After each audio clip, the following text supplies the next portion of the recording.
class. Sit down.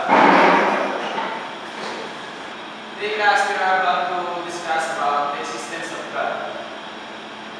And who among you believe in God? Mr. Einstein, you're late. Sit down. May I ask you, do you believe in God? Yes, sir. Is God all-powerful? Yes, sir. Is God good? Absolutely, sir. My brother died of cancer, even we prayed to him. And we helped them, other illness. And God did it. So may I ask you again, is God good? Yes, sir.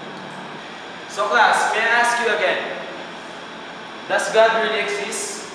Yes, Sir. And is Satan good? No, sir. And Satan made evil? Yes, sir. Miss Bobier, where did Satan come from? From God, sir.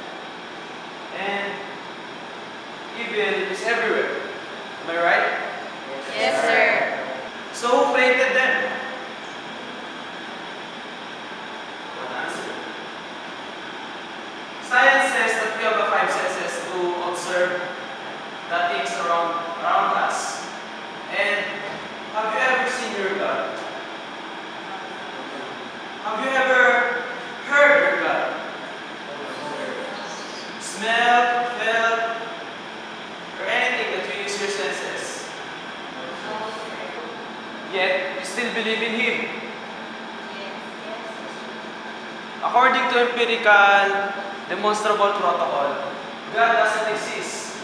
What can you say about that, son? Nothing, sir. I just only have my faith. Faith. That is the problem that science has. Any questions? Yes, Mr. Einstein. Professor, is there such thing as heat? Yes. And there is such thing as cold? Yes. No, sir. You're wrong. Why? But you can have lots of heat, sir. Even more heat, superheat, white heat, a little heat, or no heat. There is no such thing as cold. We can heat 458 degrees below zero, but we can get any further after that. There is no such thing as cold. Cold is just only a word we use to describe thousands of heat. We can measure cold. A heat is energy. So basically, cold is not the opposite of heat. It is the absence of heat.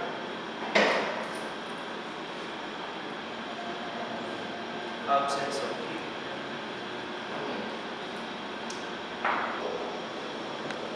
Yes, Mr. Batitis. Sir, what about darkness? Does darkness exist? Yes. What is night without darkness? You're wrong again, sir.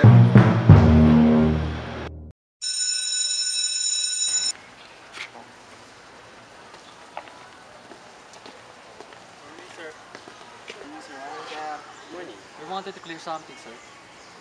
What is it? Can we see it? Yeah, sure, see. What do you want to know, Mr. Batitis? What about darkness, sir? Is darkness real? Yes. What is night without darkness? You're wrong again, sir. Darkness is absent of something. You can have low light, normal light, bright light, and flashing light. But if there is no light, well, you can call it darkness. In reality, darkness isn't. If it is, well, you would be able to make darkness darker, wouldn't you? So, what is your point, Mr. Batitis? Sir, my point is your philosophical premise is flawed. What do you mean by flawed, Mr. Batitis? Sir, your work on the premise of duality. You argue there is life and then there is death, a good God and a bad God. Sir, you are viewing the concept of God as something finite, something we can measure. Sir, science can even explain a thought. It uses electricity and magnetism, but has never seen, much less fully understood either one. To view that as the opposite of life is to be ignorant of the fact that death cannot exist as substantive thing. Death is not the opposite of life, just the absence of it. Now tell me, Professor, do you teach your students that they evolved from a monkey? You are saying about the evolutionary theory. And yes. Sir, Since no one has ever observed the process of evolution at work and cannot prove that this process is ongoing endeavor, are you teaching your opinion? Are you not scientist but a preacher? Sir, is there anyone who has ever heard of your brain? Felt it, touch or smell it? I'm afraid not. Sir, according to the rules of empirical, stable, demonstrable protocol of science, they says you have no brain. With all due, sir, how do we then trust your lectures? Then you have to try on it on faith, son. Exactly, sir. The link between man and God is faith.